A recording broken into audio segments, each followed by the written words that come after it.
पुणे पोलिसांच्या crime branch टीमनी आतापर्यंत जवळपास 4,000 कोटी रुपयांचं मेफेड्रॉन ड्रग हे जप्त केलेलं आहे। आतापर्यंतची ही सर्वात मोठी कारवाई म्हणावी लागेल। आता माझ्यासोबत काँग्रेसचे आमदार रवींद्र धंगेकर आहेत, जे सातत्याने या संदर्भातले प्रश्न उठवत होते। या संदर्भातला प्रश्न त्यांनी अधिवेशनाच्या वेळेस देखील मांडलेला होता। ललित पाटील प्रकरणानंतर पुन्हा एकदा ड्रग्ज रॅकेट पुण्यात अशा पद्धतीने ऍक्टिव्ह दिसतोय। बघा, काल 4,000 कोटीपेक्षा जास्त रकमेचा अंमली पदार्थ पकडला गेलाय। मी सातत्यानं गेली वर्षभर रोज ओरडतोय, रोज बोलतोय, पत्र व्यवहार करतोय।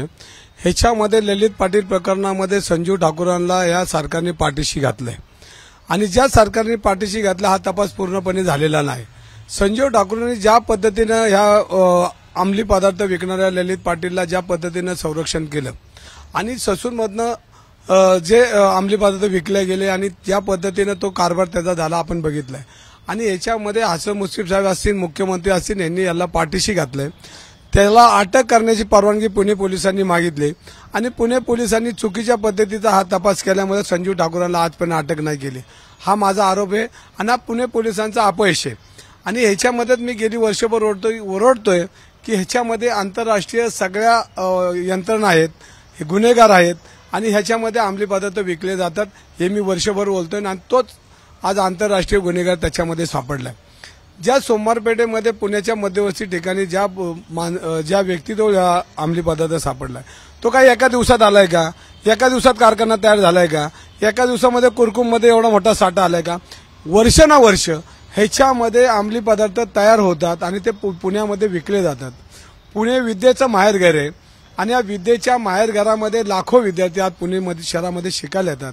हे छत्रपतींचं पुणे आहे, हे सावित्रीबाईंचं पुणे आहे, हे पुण्याला एक इतिहास आहे, पुण्याला एक चांगलं एक विद्येचं माहेरघर म्हणून या जगामध्ये नोंद झालेली आणि अशा ठिकाणी अंमली पदार्थ विकताना पालकांनी मुलांना बाहेर देशातल्या परदेशातल्या राज्यातल्या लोकांनी पाठवायचं का नाही, अशी परिस्थिती निर्माण झालेली आहे।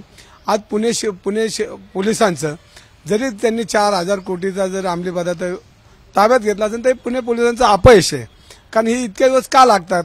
ह्याच्यापेक्षा मग ही गुप्तचर यंत्रणा काय काम करते?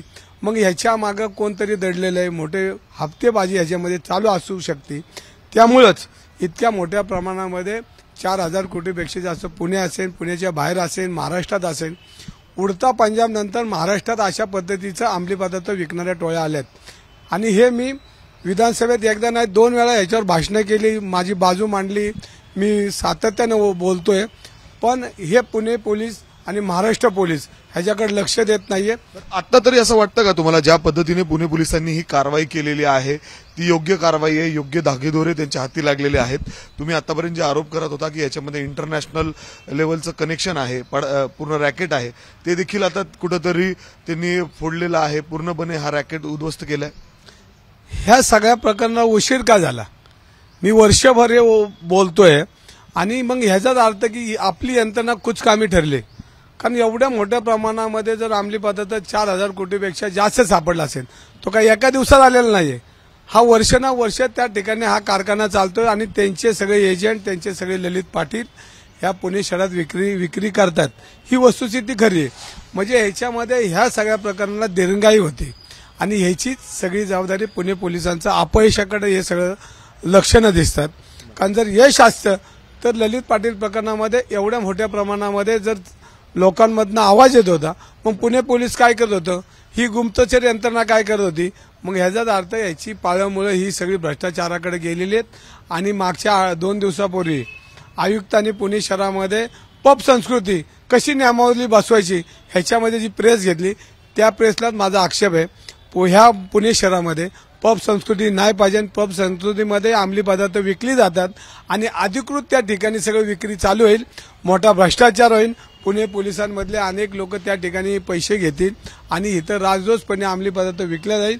ह्याचा अर्थ असा होतो, एखाद्या पबला 1:30 वाजेपर्यंत जर आमची मुलं रस्त्यावर राहणार असतील तर आमची संस्कृती काय टिकणार आहे?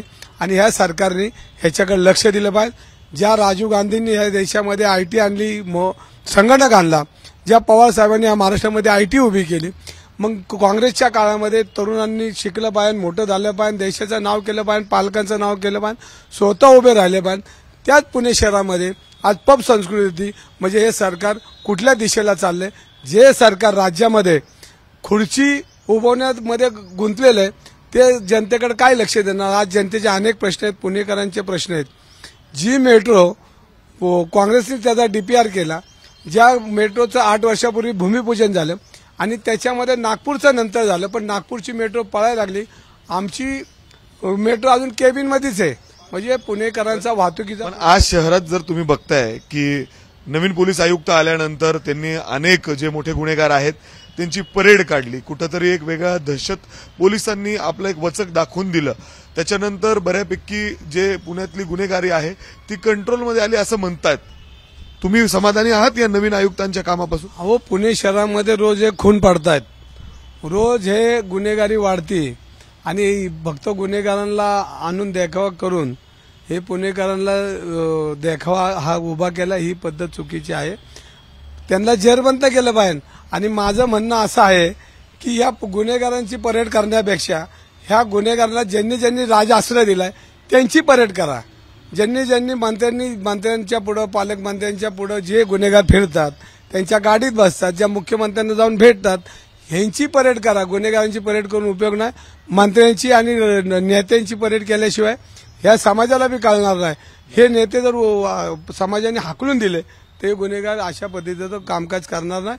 या गुन्हेगारांना अभय देण्याचं काम राजआश्रय जे देतात त्यांच्यावर कारवाई करा. आता शेवटचा प्रश्न, ड्रग्सचा जो हा पर्दाफाश झालेला आहे, पूर्ण रॅकेट उद्ध्वस्त केलेला आहे. आता तरी पुण्यात ड्रग्ज बऱ्यापैकी थांबलेत तुम्हाला असं वाटतं? कारण तुम्ही याचा पाठपुरावा सातत्याने करतायत की अजून देखील कुठले रॅकेट, कुठली तरी टोळी ऍक्टिव्ह आहे?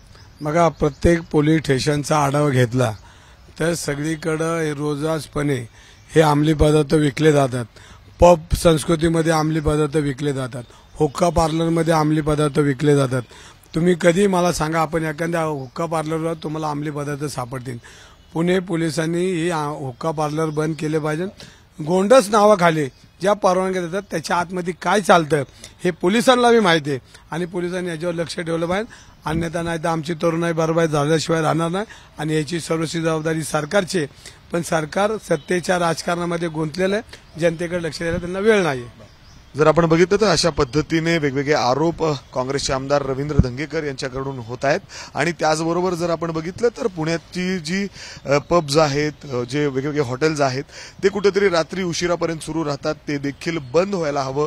पुण्यात ही पबची संस्कृती नकोय अशी देखील मागणी या ठिकाणी करतायत. त्याचबरोबर पोलिसांनी जर योग्य वेळी ही कारवाई केली असती तर आजपर्यंत हे जे पूर्ण ड्रग्ज रॅकेट आहे ह्याला उघडकीस येण्यासाठी एवढा उशीर झाला नसता, असं देखील आरोप या ठिकाणी काँग्रेसचे आमदार रवींद्र धंगेकर करतायत.